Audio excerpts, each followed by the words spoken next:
Hello everyone, आज की class में मैं आपके लिए लेके आ चुका हूं वेपर प्रेशर ऑफ सॉल्यूशन और इसके बाद हम पढ़ने वाले हैं राउल्ट्स लॉ। ठीक है ना। इससे पहले हम डिस्कशन कर चुके हैं कंसंट्रेशन की 8 टर्म्स हमने पढ़ ली हैं, हेनरी लॉ हमने पढ़ लिया है। तो अगर आपने नहीं देखा तो डिस्क्रिप्शन में लिंक है, आप जाके देखो।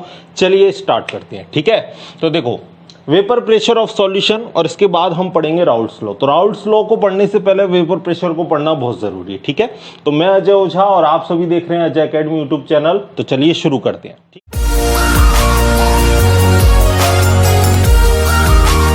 तो वेपर प्रेशर ऑफ सॉल्यूशन की जहां हम बात करेंगे वहां दो कंडीशन निकलती हैं। एक तो या तो कंटेनर आपका खुला हो, ओपन वेसल हो, ये दूसरी कंडीशन है आपका कंटेनर कैसा हो, क्लोज्ड हो। ठीक है, तो जब हम ओपन वेसल की बात करते हैं और इसमें आपने कोई सॉल्यूशन भर रखा है, सॉल्यूशन भर दिया हमने और इसको हम हीट कर रहे हैं, इसको हम क्या कर रहे हैं, हीट कर रहे हैं, गर्म कर रहे हो आप। तो गर्म करोगे तो क्या होगा, लिक्विड की सरफेस से भाई वेपर बनेगी। अरे बनेगी ना, लिक्विड की सरफेस से क्या बनेगी भाई, वेपर बनेगी और वो वेपर बाहर निकलेगी। ठीक है, इस तरीके से। ठीक है, और ये कब तक चलता रहेगा, ये तब तक चलता रहेगा जब तक इस कंटेनर के अंदर सॉल्यूशन है। जैसे ही सॉल्यूशन खत्म और वेपर्स का बनना भी खत्म हो जाएगा। तो लिक्विड की सरफेस से लिक्विड के मॉलिक्यूल्स का वेपर में कन्वर्ट होना क्या कहलाता है, वेपराइजेशन। क्या कहलाता है भाई ये प्रोसेस, वेपराइजेशन। ठीक है, अब बात करते हैं हम क्लोज्ड वेसल की। तो क्लोज्ड वेसल में क्या होना है, आपने कोई भी क्लोज्ड वेसल लिया और उसके अंदर आपने सॉल्यूशन को भरा। तो सॉल्यूशन भरने के बाद आपने इसको क्या कर दिया, आपने इसको हीट कर दिया, गर्म कर दिया। ठीक है, तो गर्म करोगे तो भाई वेपराइजेशन तो यहां भी होगा। यहां भी क्या होगा, लिक्विड की सरफेस से क्या बनेंगे, वेपर्स के मॉलिक्यूल बनेंगे। लेकिन अब ये वेपर्स के जो मॉलिक्यूल्स बन रहे हैं ये जो है वो बाहर नहीं जा पाएंगे।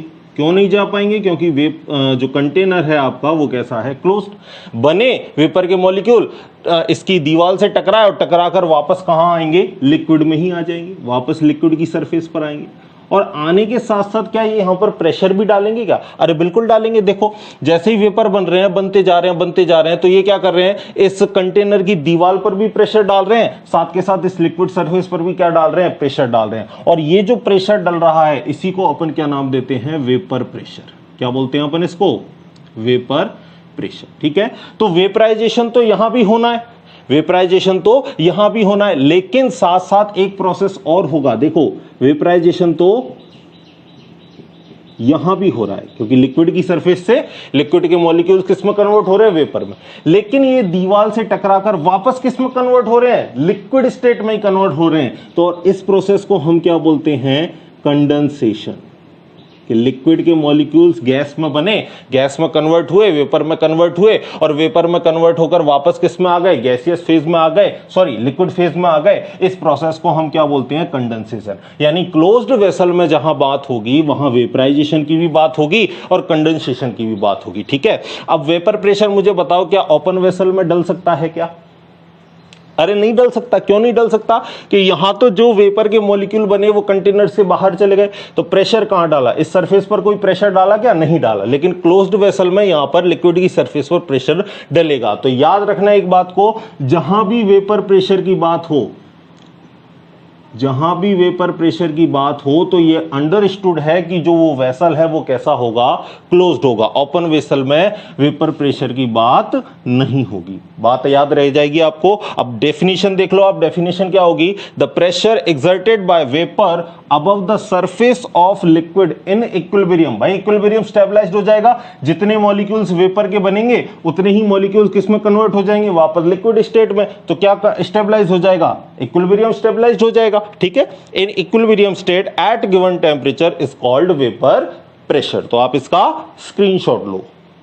अगली हमारी हेडिंग है factors affecting the vapour pressure. ऐसे कौन कौन से फैक्टर्स हैं जो वेपर प्रेशर को अफेक्ट करते हैं। ठीक है, चलिए देख लेते हैं। सबसे पहला फैक्टर आता है नेचर ऑफ लिक्विड, यानी नेचर ऑफ लिक्विड जैसा होगा उस पर जो वेपर प्रेशर है वो भी डिपेंड करता है। कैसे करता है देखते हैं। क्या लिख रखा है हमने, वेपर प्रेशर इनवर्सली प्रोपोर्शनल है इंटरमॉलिक्यूलर फोर्सेस ऑफ अट्रैक्शन। यानी अगर अट्रैक्शन ज्यादा होगा तो जो मॉलिक्यूल्स हैं वो इजीली वेपराइज्ड नहीं होंगे भाई, पकड़ के रखेगा ना इंटरमोलिकुलर फोर्स उनको। अगर अट्रैक्शन स्लो है, अट्रैक्शन अगर कम है, तो वेपर प्रेशर ज्यादा होगा, मॉलिक्यूल्स के वेपर्स ज्यादा बनेंगी। फॉर एग्जाम्पल, जैसे यहां पर नीचे एक एग्जांपल लिख रखा है अपन ने कि अल्कोहल जो है वो एवेपोरेट इजीली होता है एज कंपेयर टू वाटर। यानी अगर आप एक बीकर में अल्कोहल को रखो और एक बीकर में पानी को रखो, तो आप क्या देखोगे, सबसे पहले कौन आपका उड़ेगा बीकर में से, अल्कोहल आपका गायब हो जाएगा और पानी आपका गायब होगा, लेकिन बहुत देर में। ठीक है, कहने का मतलब जो अल्कोहल है वो एवेपोरेट बहुत जल्दी होता है एज कंपेयर टू वाटर। तो ऐसा क्यों होता है? जाहिर सी बात है कि वाटर के अंदर क्या होगा, इंटरमोलिकुलर फोर्स ऑफ अट्रैक्शन क्या होगा, ज्यादा। देख लेते हैं H2O। और यहां पर दूसरा एग्जांपल हमने क्या लिया था, इथेनॉल। इसको कुछ इस तरीके से लिख दें अपन, कोई दिक्कत वाली बात नहीं है। हमको पता है कि वाटर में क्या होती है भाई, हाइड्रोजन बॉन्डिंग होती है। कौन सी बॉन्डिंग होती है? Hydrogen bonding. अब आप बोलोगे सर हाइड्रोजन बॉन्डिंग तो अल्कोहल में भी होती है। बिल्कुल होती है भाई, अल्कोहल में भी क्या होती है, हाइड्रोजन बॉन्डिंग होती है। ठीक है, लेकिन आपको पता हो तो एक वाटर का मॉलिक्यूल लगभग मैक्सिमम कितने हाइड्रोजन बॉन्ड बनाता है भाई, 4 हाइड्रोजन बॉन्ड बनाता है। यानी यहां पर जो हाइड्रोजन बॉन्ड है वो कैसे है, ज्यादा है। जबकि अल्कोहल में केवल कितना हाइड्रोजन बॉन्ड बन रहा है, एक ही हाइड्रोजन बॉन्ड बन रहा है। और जबकि वाटर में कितने हाइड्रोजन बॉन्ड बन रहे हैं, 4 बन रहे हैं। तो ज्यादा स्ट्रॉन्ग कौन सा हुआ, वाटर का। तो वाटर में हाइड्रोजन बॉन्डिंग स्ट्रॉन्ग है, तो अगर इंटरमोलिकुलर फोर्स ऑफ अट्रैक्शन ज्यादा है तो इसकी वेपर कम बनेगी, और जब वेपर्स ही कम बनेगी तो वेपर प्रेशर भी कैसा होगा, कम होगा। अगली बात समझ में। दूसरा फैक्टर्स देखो, टेम्परेचर। अब टेम्परेचर अगर आप बढ़ाते हो तो जाहिर सी बात है जो लिक्विड है उसका क्या बढ़ता है, काइनेटिक एनर्जी बढ़ती है। जैसे आपने ये बीकर लिया और इस बीकर में आपने क्या किया, नीचे से बर्नर लगा के इसको हीट किया, तो होगा क्या, यहाँ जो लिक्विड के मॉलिक्यूल्स होंगे इनका क्या होगा भाई, काइनेटिक एनर्जी इनकी इंक्रीज होगी। और काइनेटिक एनर्जी इंक्रीज होगी तो ये क्या करेंगे, जल्दी जल्दी क्या होंगे, इवेपोरेट होंगे। और जल्दी इवेपोरेट होंगे तो वेपर प्रेशर भी कैसा होगा, बढ़ेगा। वेपर्स बढ़ेंगी तो वेपर प्रेशर बढ़ेगा। तो हमने लिख दिया temperature directly proportional to vapour pressure of liquid. ठीक है, अब आप बोलोगे कि सर अगर कंटेनर बड़ा हो जाए तो भी क्या वेपर प्रेशर पर फर्क पड़ता है? नहीं पड़ता। अगर आप कंटेनर बड़ा लोगे तो पर यूनिट वॉल्यूम एरिया तो उतना ही वेपर प्रेशर लगेगा। भाई छोटा कंटेनर है तो उसका पर यूनिट वॉल्यूम देख लो, और अगर बड़ा कंटेनर है तो पर यूनिट वॉल्यूम उसका देख लो। सरफेस एरिया भी बढ़ जाएगा। अगर आपके पास कंटेनर होगा तो सरफेस एरिया भी तो बढ़ जाएगा, तो पर यूनिट वॉल्यूम तो उतना ही वेपर प्रेशर लगेगा। तो तीसरी लाइन हमने क्या लिखी है, vapour pressure does not depend upon shape size of vessel. ठीक है, अगला पॉइंट देखते हैं। हेडिंग है हमारी लोअरिंग इन वेपर प्रेशर, यानी वेपर प्रेशर में कमी किस तरीके से आई। अब देखो वेपर प्रेशर में कमी किस तरीके से आती है, जब आप सॉल्यूशन के अंदर नॉन वोलेटाइल सॉल्यूट को मिला देते हो। अब ये नॉन वोलेटाइल सॉल्यूट क्या है, नॉन वोलेटाइल सॉल्यूट का मतलब जिसकी वेपर नहीं बनती, जिसकी भाप नहीं बनती। जैसे पानी है तो पानी की तो आपको पता है भाप बनेगी। अगर आप उसको गर्म करो तो एक कंडीशन ऐसा आ जाएगी कि कंटेनर के अंदर से सारा पानी कैसा हो जाएगा, गायब हो जाएगा। अब मैंने उस पानी के अंदर क्या मिला दी, शक्कर। तो आपको पता है शक्कर कैसी है, नॉन वोलेटाइल। शक्कर की भाप बनती है क्या, नहीं बनती। तो जिनकी वेपर्स नहीं बनती उन्हें हम क्या बोलते हैं, नॉन वोलेटाइल। तो याद रखना मेरी बात को, मैं क्या कह रहा हूं कि जब आप सॉल्वेंट के अंदर नॉन वोलेटाइल सॉल्यूट को ऐड कर दोगे तो नॉन वोलेटाइल सॉल्यूट के ऐड होने से उनकी वेपर बनेंगी नहीं, तो वेपर प्रेशर में क्या आ जाएगी, कमी आ जाएगी। इसी को हम क्या बोलते हैं, लोअरिंग इन वेपर प्रेशर। जैसे फॉर एग्जांपल ये 2 कंटेनर ले लिया अपन ने, ठीक है, इसमें भी लिक्विड भर रखा है, और एक दूसरा कंटेनर ले लिया अपन ने, इसमें भी अपन ने लिक्विड भर रखा है। ठीक है, यहां तो है vapour pressure of pure solvent, कुछ ऐड नहीं किया, प्योर सॉल्वेंट है। और यहां हम लिख रहे हैं vapour pressure of solution containing non volatile solute, जिसमें क्या मिला रखा है हमने, नॉन वोलेटाइल सॉल्यूट। तो आपको पता है ये तो प्योर है, प्योर सॉल्वेंट है, सबकी वेपर बनेगी। तो यहां तो जितने भी मॉलिक्यूल हैं सब क्या हो जाएंगे, वेपराइज हो जाएंगे। मैक्सिमम मॉलिक्यूल्स हैं जो वेपराइज हो सकते हैं। ठीक है, लेकिन यहां क्या है, नॉन वोलेटाइल सॉल्यूट। अब जैसे नॉन वोलेटाइल सॉल्यूट आपने इसमें शक्कर मिला दी तो शक्कर के दाने भी बीच बीच में आ जाएंगे भाई, अरे आ जाएंगे ना सॉल्वेंट के अंदर। तो अब आपको पता है पानी तो क्या है, वेपराइज होगा, लेकिन शक्कर के दाने वेपराइज थोड़ी होंगे। तो कहने का मतलब अब देखो सरफेस पर वेपराइज होने के लिए जगह कम रह गई सॉल्वेंट के लिए, अरे बीच में शक्कर के दाने आ गए, तो यहां से जो मॉलिक्यूल्स जो वाटर के वेपराइज होंगे वो कैसे होंगे, कम होंगे, उतने ज्यादा वेपराइज नहीं होंगे जितने ज्यादा जब वाटर प्योर फॉर्म में था तब वेपराइज होगा। यानी अगर मैं लोअरिंग इन वेपर प्रेशर निकालूं, लोअरिंग इन वेपर प्रेशर निकालूं, तो वेपर प्रेशर में कमी कितनी आई, कमी को कैसे निकालेंगे, जब पूरा वेपर प्रेशर था और जब सॉल्यूशन का वेपर प्रेशर है उसको घटा दो तो हमें पता चल जाएगा कितनी कमी आई। यानी प्योर अगर कहीं भी वर्ड आ जाए तो वहां हम किसका यूज करते हैं, नॉट का। तो प्योर वेपर प्रेशर को हम कैसे लिखेंगे, प्योर सॉल्वेंट के वेपर प्रेशर को पी नॉट, और माइनस सॉल्यूशन के वेपर प्रेशर को हमने किससे डिनोटेड किया है, पी से। तो लोअरिंग इन वेपर प्रेशर क्या आ जाएगा, पी नॉट माइनस पी। ये तो किसका है, vapour pressure of pure solvent, और ये किसका है, वेपर प्रेशर ऑफ सॉल्यूशन। ठीक है, समझ गए बात को। चलो अगला चलते हैं, अगले हेडिंग पर, इसको नोट डाउन करो। अगला है हमारा राउल्ट्स लॉ। अब राउल्ट्स लॉ कहां से स्टार्ट होता है इसको मैं आपको थोड़ा सा बता दूं। जब आपने सॉल्यूशन के अंदर लिक्विड सॉल्वेंट के अंदर जब आपने गैस को एंटर करवाया था तो वहां आपने हेनरी लॉ की बात करी थी, ठीक है ना। जब हम लिक्विड सॉल्वेंट के अंदर लिक्विड को या सॉलिड सॉल्यूट को जब हम एंटर करवाएंगे तो वहां उस कंडीशन में हम किसकी बात करेंगे, राउल्ट्स लॉ की बात करेंगे। एक बात और आपको याद रखनी है कि जब आप सॉलिड सॉल्वेंट को आप सॉल्यूट को ऐड करते हो तो यहां से आपकी कॉलिगेटिव प्रॉपर्टी स्टार्ट हो जाती है। अभी कॉलिगेटिव प्रॉपर्टीज क्या है मैं आपको आगे की क्लास में बताऊंगा। अभी इतना सा याद रखो कि अगर आपने लिक्विड को लिक्विड सॉल्वेंट के अंदर मिलाया है तो वहां आप राउल्ट्स लॉ की बात करोगे। अगर आपने लिक्विड सॉल्वेंट के अंदर सॉलिड सॉल्यूट्स को मिलाया है तो वहां आप कॉलिगेटिव प्रॉपर्टी की बात करोगे, ठीक है। अब राउल्ट्स लॉ दो तरीके का है, एक तो वोलेटाइल सॉल्यूट के लिए और एक नॉन वोलेटाइल सॉल्यूट के लिए। अब वोलेटाइल नॉन वोलेटाइल क्या है मैं आपको बता चुका हूं। वोलेटाइल का मतलब जिसकी भाप बने, जिसकी वेपर्स बने, और नॉन वोलेटाइल का मतलब जिसकी वेपर्स नहीं बने। जैसे शुगर है, सॉल्ट है, यूरिया है, ठीक है ना, इन सब की वेपर नहीं बनती। सुक्रोज आ जाए, आपको ग्लूकोज लिखा हुआ आ जाए, तो वो सारे के सारे कैसे सब्सटेंस हैं, नॉन वोलेटाइल।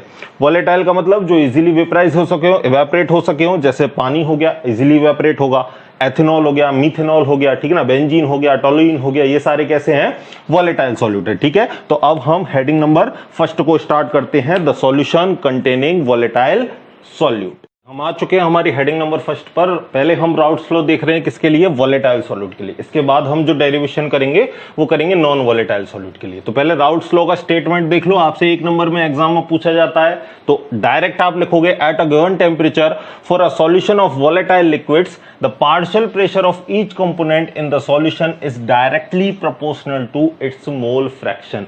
यानी किसी सॉल्यूशन बनाने में जब आपने सॉल्वेंट के अंदर वोलेटाइल सॉल्यूट डाला है तो जो वेपर प्रेशर होगा वो किसके डायरेक्टली प्रोपोर्शनल होगा, इसके मोल फ्रैक्शन के। यानी जितने मोल फ्रैक्शन इसके अंदर होंगे उतना ही इसमें वेपर प्रेशर होगा, ठीक है। अगर इसमें कम है आपका क्या, मोल फ्रैक्शन, तो वेपर प्रेशर भी कैसा हो जाएगा, कम हो जाएगा, ठीक है। वेपर प्रेशर को यहां से इन्होंने किससे डिनोटेड कर रखा है, पार्शियल प्रेशर से, क्योंकि एक से ज्यादा गैसेस भी हो सकती हैं तो उसके लिए हम क्या है, पार्शियल प्रेशर से डिनोटेड करेंगे। अब ये लॉ आपको कुछ कुछ हेनरी लॉ जैसा लग रहा होगा, है ना। हेनरी लॉ में भी हमने कुछ इसी तरीके की बात की थी, लेकिन याद रखना है हेनरी लॉ में हम किसको डिसॉल्व कर रहे थे, गैस को डिसॉल्व कर रहे थे। यहां पर गैस की बात नहीं होती। राउल्ट्स लॉ में किसकी बात होती है, वोलेटाइल सॉल्यूट की बात होती है। अब चाहे वो लिक्विड हो सकता है या वो सॉलिड भी हो सकता है, ठीक है।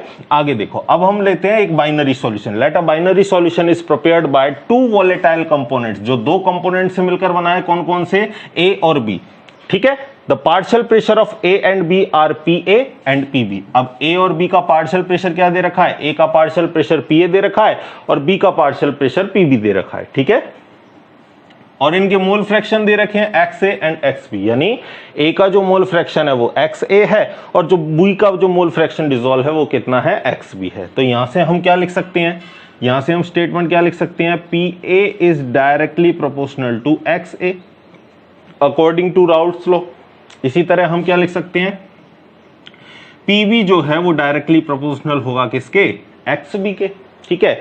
और प्रोपोर्शनल के जब हम साइन को हटाते हैं तो यहां पर कुछ ना कुछ कांस्टेंट आएगा। तो कांस्टेंट क्या आएगा, पी ए बराबर है P naught A X A, अब यहां पी नॉट ए क्या है, vapour pressure of pure component ए, ठीक है।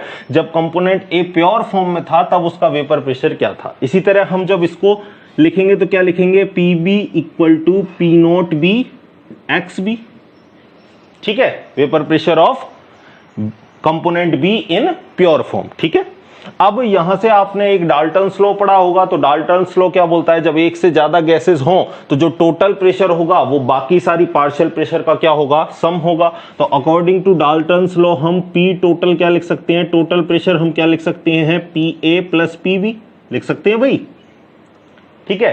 तो यहां से पी ए क्या है, रख दो इसमें वैल्यू, पी ए क्या है भाई, P naught A X A, और पी बी क्या है, P naught B X B लिख सकते हैं ना। अब यहां पे लिख दो आप पी टोटल, ठीक है। अब आपको पता है हमने जब कंसंट्रेशन की टर्म्स पढ़ी थी तो हमने पढ़ा था मोल फ्रैक्शन, और मोल फ्रैक्शन में हमने बात की थी कि x A plus X B किसके बराबर होता है, 1 के बराबर। अगर आपने वो चैप्टर नहीं पढ़ा है तो मैंने आपको उसका डिस्क्रिप्शन में लिंक दे रखा है, आप सारी कंसंट्रेशन की 8 टर्म्स हमने पढ़ी हैं, आप उसको जाकर देख सकते हो, ठीक है। तो x A plus X B बराबर क्या होता है, 1। तो यहां से हम क्या लिख सकते हैं, यहां से हम लिख सकते हैं कि एक्स बी बराबर क्या होगा, एक्स बी बराबर होगा 1 minus X A, X B बराबर 1 माइनस एक्स ए। अब इसी तरह अगर आपको एक्स ए लिखना है तो एक्स ए बराबर क्या लिखोगे आप, 1 माइनस एक्स बी, अरे लिख सकते हो ना। आपको यहां से क्या करना है, चीजों को वहां ट्रांसफर कर देना है। अब यहां से हम एक्स ए की वैल्यू को उठा के किस में रख देते हैं, इस जगह पुट कर देते हैं, ठीक है। एक्स ए बराबर 1 माइनस एक्स बी, इस वैल्यू को उठाकर इस जगह पुट कर दो, तो देखो वैल्यूज क्या बनेगी, पी टोटल बराबर पी नॉट ए, और एक्स ए बराबर क्या है, 1 minus X B, 1 minus X B plus P naught B X B. देखो यहां से हमने सिर्फ किसकी वैल्यू रखी है, एक्स ए की वैल्यू रखी है, ठीक है, प्लस लगा दिया P naught B X B.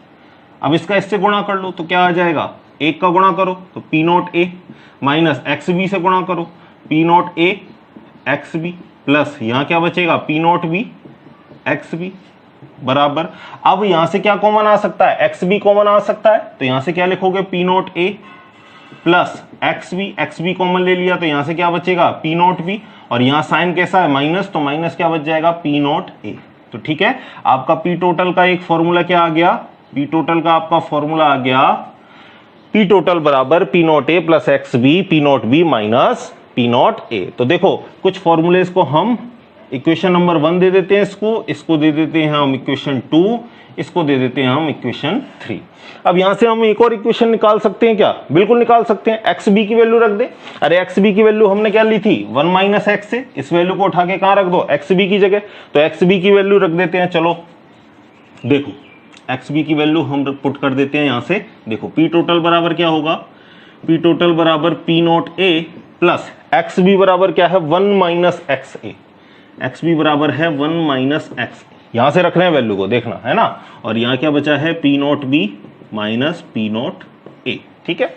अब एक का गुणा पहले इससे कर दो, फिर हम किसका गुणा करेंगे, एक्स ए का गुणा करेंगे इस पूरे ब्रैकेट से, ठीक है। तो पहले एक का गुणा कर देते हैं, पी नॉट ए प्लस एक का गुणा करो इससे, तो P naught B minus P naught ए, वो का वही आ जाएगा, ये एक से गुणा करोगे तो, ठीक है ना।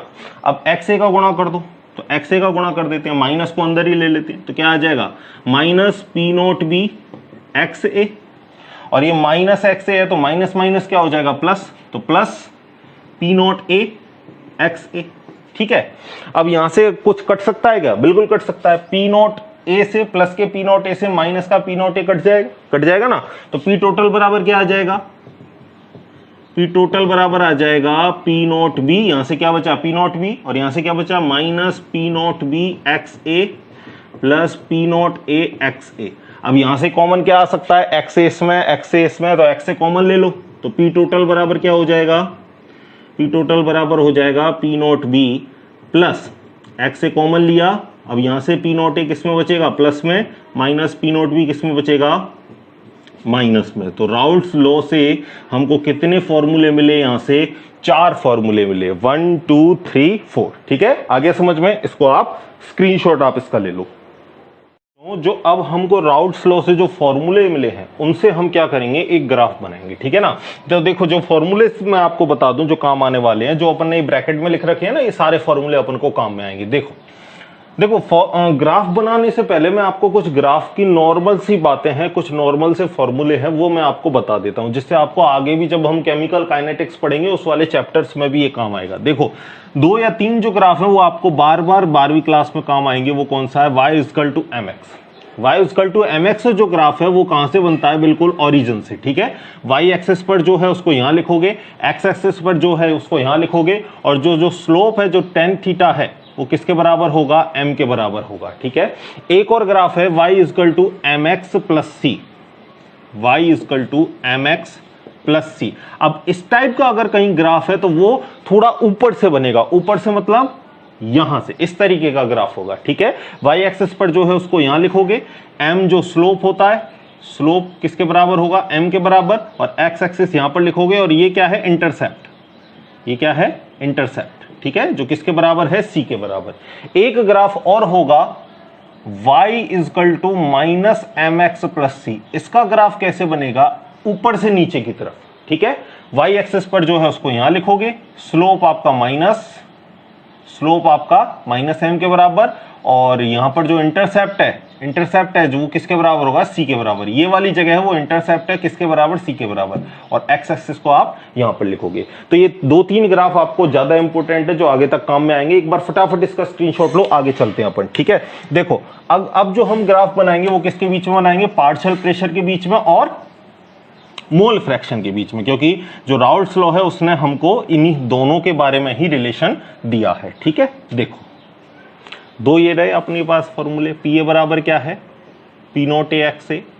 बच्चों को सबसे ज्यादा कंफ्यूजन जो है वो यही होता है, मैं आपको बता देता हूं बात, रट तो लेते हैं इस चीज को लेकिन कभी क्या है, बिल्कुल फील नहीं किया इस चीज को, ठीक है ना। तो देखना आज आप इसको बिल्कुल अच्छे से समझ पाओगे, ठीक है।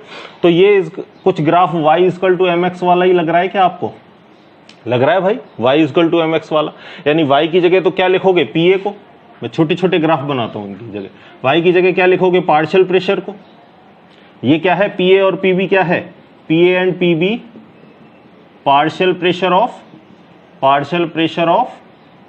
a एंड b, और P0A P0b क्या है, vapour pressure of a and b in pure form, ठीक है। तो यहां पर pa लिख दिया, पार्शियल प्रेशर लिख दिया, और x एक्सिस पर किसको लिखोगे, किसके बराबर है, मोल फ्रैक्शन के बराबर, यहां मोल फ्रैक्शन लिख देता हूं मैं, xa, ठीक है। और m किसके बराबर आएगा, P0A के बराबर। तो ये जो वैल्यू है ये किसके बराबर आएगी, P0A के बराबर, यही आएगी भाई। ग्राफ को समझ चुके हो ना आप अच्छे से। दूसरा देखो, दूसरा भी ग्राफ कुछ y=mx वाला लग रहा है क्या, बिल्कुल लग रहा है y=mx वाला। इसका ग्राफ कैसे बनेगा, इसका भी ग्राफ सर बिल्कुल ओरिजिन से जाएगा, ठीक है। y एक्सिस पर क्या लिखोगे, पार्शियल प्रेशर, y एक्सिस पर क्या लिखोगे, पार्शियल प्रेशर, ठीक है। x एक्सिस पर क्या लिखोगे सर, मोल फ्रैक्शन लिखेंगे सर हम, ठीक है। और स्लोप किसके बराबर आएगा, ये वैल्यू किसके बराबर आएगी, m की वैल्यू P0b के बराबर आएगी सर। ये 2 ग्राफ ही बनेंगे। अब मैं आपसे बोलूं कि अगर आप P टोटल का ग्राफ बनाओ, तो आप कैसे बनाओगे P टोटल। ये क्या लग रहा है आपको, y=mx + c वाला लग रहा है क्या ग्राफ। ये हो गया y=, ये हो गया mx, और ये किसके बराबर हो गया, ये वैल्यू हो गई m के बराबर, ये वैल्यू हो गई x के बराबर, और ये वैल्यू P0A किसके बराबर हो गया, c के बराबर। तो y=mx + c का ग्राफ है, तो आप बताओगे कि सर ये कहां से बनेगा, थोड़ा ओरिजिन से ऊपर की तरफ बनेगा, ठीक है। जहां पर आप y एक्सिस पर तो क्या लिखोगे सर, P टोटल को लिखेंगे हम, और स्लोप हमारा किसके बराबर हो गया, P0b - P0a के बराबर, और x एक्सिस पर हम किसको लिखेंगे, मोल फ्रैक्शन को लिखेंगे, और इंटरसेप्ट हमारा क्या हो गया सर, c हो गया। ये कुछ ग्राफ बनेंगे सर हमारे, 1 2 3 ये ग्राफ बनेंगे। अब अगर इन तीनों ग्राफों को ऐड कर दूं, तो इन तीनों ग्राफों को ऐड करके आप इनको समराइज करके एक ग्राफ में भी लिख सकते हो, और ये ग्राफ ही आपकी बुक में दिया हुआ है। देखो जब इन तीनों ग्राफों को हम जब ऐड कर देंगे तो कुछ ग्राफ आपका इस तरीके से बनेगा। देखो P0A, यहां हो गया आपका P0B, और ये बिल्कुल स्ट्रेट लाइन, ठीक है। इसको बिल्कुल आप ओरिजिन पे मिलाना, बिल्कुल स्ट्रेट, ठीक है। यहां पे यहां हो गया आपका पार्शियल प्रेशर, या आप वेपर प्रेशर भी लिख सकते हो, ये वाली लाइन, और ये किसकी हो गई, मोल फ्रैक्शन। ठीक है, देखो अब इस पूरे ग्राफ को मैं आपको समझाता हूं। ठीक है, देखो यहां पर देखो ये ग्राफ, ये रहा आपका पी नॉट ए वैल्यू, तो पी नॉट ए को इसको हमने ऐसे करके लिख दिया है, तो देखो यहां पे वही पी नॉट ए की वैल्यू आ गई। अब इस दूसरे ग्राफ को देखो, इस दूसरे ग्राफ को भी इसमें ऐड किया है, तो ये भी ओरिजिन से जा रहा है और पॉइंट बना रहा है पी नॉट भी, सेम टू सेम ओरिजिन से जा रहा है, पॉइंट बना रहा है पी नॉट भी। ठीक है, अब आपको पता है कि यहां पर पी टोटल का ग्राफ बना है, तो पी टोटल के ग्राफ में क्या होता है, थोड़ा ऊपर से ग्राफ बनता है, तो ये देखो पी टोटल का ग्राफ है, ये थोड़ा ऊपर से जा रहा है। ठीक है, तो यहां पर क्या आएगा आपका पी टोटल, और पी टोटल आपको पता है किसके बराबर होता है, पी ए प्लस पीबी के, पी ए प्लस पीबी के। Same to same P naught A किसके बराबर है, पी नॉट ए वाला ग्राफ लिख देते हैं, तो ये हमको पता है क्या है, पी ए बराबर होता है किसके, पी नॉट ए के और एक्स ए के। ये वाली लाइन किसकी है, पी नॉट बी की, तो यहां हम वैल्यू लिख देते हैं, पी बी किसके बराबर होता है, पी नॉट बी और एक्स बी के। और एक तरीके से समझो, यहां पर आप एक्स बी को क्या कर दो, एक, तो जब एक्स बी एक होगा, जब एक्स बी कितना होगा, एक होगा, तो पी बी किसके बराबर होगा, पी नॉट बी के। ठीक है, तो पी बी किसके बराबर होगा, पी नॉट बी के। इसी तरीके से जब एक्स ए एक है, जब एक्स ए बराबर क्या है, एक है, तो पी ए किसके बराबर हो जाएगा, पी नॉट ए के, तो पी ए बराबर किसके हो जाएगा, पी नॉट ए के। तो इस तरीके से आप इन तीनों ग्राफों को समराइज करके अगर एक ग्राफ बनाओगे तो वो कुछ इस तरीके से आएगा। ठीक है, माइंड में और आती है कि सर ये थोड़ा सा तिरछा सा क्यों है, तो तिरछा होने का मतलब ये ही है कि एक कंपोनेंट का पार्शियल प्रेशर ज्यादा है, वेपर प्रेशर ज्यादा है, तो जिसका वेपर प्रेशर ज्यादा है उसकी वैल्यू ज्यादा आएगी, जिसका कम है उसकी वैल्यू कम आएगी। अगर दोनों का एग्जैक्ट इक्वल हो तो ये दोनों कैसे आएंगे, बराबर। लेकिन एग्जैक्ट इक्वल आपको पता है, जब दो अलग अलग कंपोनेंट लिए तो जाहिर सी बात है, एक का आपका कुछ वेपर प्रेशर ज्यादा होगा, एक का वेपर प्रेशर कम होगा। जैसे मैंने पानी लिया है और इथेनॉल लिया है, तो आपको पता है इथेनॉल का वेपर प्रेशर कैसा होगा, ज्यादा होगा, पानी का थोड़ा कैसा होगा, कम होगा। तो वेपर प्रेशर में अंतर होता है, उसी को हम इससे डिनोटेट कर देते हैं, जिसका ज्यादा है उसको ऊपर, जिसका कम है उसका नीचे। ठीक है, अब देखो एक चीज और आपको पता है कि प्रेशर डायरेक्टली प्रोपोर्शनल किसके होता है, एक्स ए के, यानी एक्स ए बढ़ेगा तो प्रेशर भी बढ़ेगा। अब यहां से देख लो एक्स ए की वैल्यू देख लो, एक्स ए की देख, चलो एक्स बी की देखो, एक्स बी यहां पर 0 था, एक्स बी यहां पर 1 है, तो जैसे जैसे एक्स बी बढ़ेगा वैसे वैसे पीवी भी बढ़ेगा। जैसे जैसे एक्स बी बढ़ रहा है, देखो जैसे जैसे एक्स बी बढ़ रहा है वैसे वैसे पीवी भी तो बढ़ रहा है ना।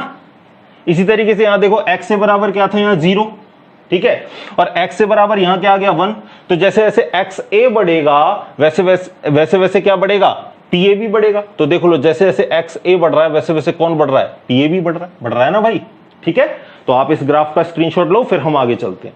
अगर जो कंपोनेंट आपको दे रखे हैं वो लिक्विड फॉर्म में ना होकर अगर वेपर फॉर्म या गैसियस फॉर्म में हो, तो याद रहे आपको पहले वाले फॉर्मूले नहीं लगाने, उस कंडीशन में आपको नए फॉर्मूले लगाने जो हमने 11th क्लास में भी पढ़ रखे हैं, आपने पहले से पढ़ रखे हैं, एक बार दोबारा से देख लो। अगर कंपोनेंट ए और बी किस फेज में है, वेपर फेज में है, तो आप पार्शियल प्रेशर कैसे निकालोगे, पार्शियल प्रेशर बराबर होगा mole fraction into pressure, total pressure. ठीक है, तो अगर ए कंपोनेंट है तो उसके हमने मोल फ्रैक्शन को किससे दिखा दिया है, वाई ए से, और अगर बी कंपोनेंट है तो उसके मोल फ्रैक्शन को हमने किससे दिखा दिया, वाई बी से। आप एक्स से एक्स बी भी लिख सकते हो, कोई दिक्कत वाली बात नहीं है। ठीक है ना, तो मोल फ्रैक्शन कैसे निकालते हैं, प्रीवियस क्लास में बता ही रखा है, जिसके मोल फ्रैक्शन निकालना है उसके मोल ऊपर नीचे टोटल सॉल्यूशन के मोल, अगर बी का मोल फ्रैक्शन निकालना है तो बी के मोल्स ऊपर नीचे टोटल सॉल्यूशन के मोल। ठीक है, तो ये आपका फॉर्मूला हो गया। अब हम देख लेते हैं routes law for non volatile solute. पहले हमने वोलेटाइल के लिए देखा, अब हम देखेंगे नॉन वोलेटाइल सॉल्यूट के लिए। तो नॉन वोलेटाइल का मतलब जिसकी वेपर नहीं बन रही, जिसकी भाप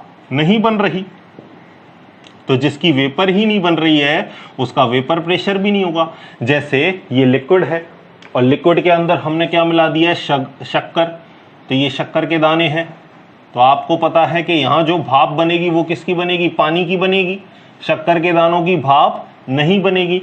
तो जो वेपर प्रेशर होगा वो सिर्फ और सिर्फ किसके बराबर होगा, पानी के मॉलिक्यूल्स के बराबर होगा। समझ में आ गई ना बात, शक्कर के मॉलिक्यूल्स के बराबर नहीं होगा, क्योंकि उसकी भाप ही नहीं बन रही है, वेपर ही नहीं बन रही है, तो वेपर प्रेशर काय का। समझ में आ गई ना बात।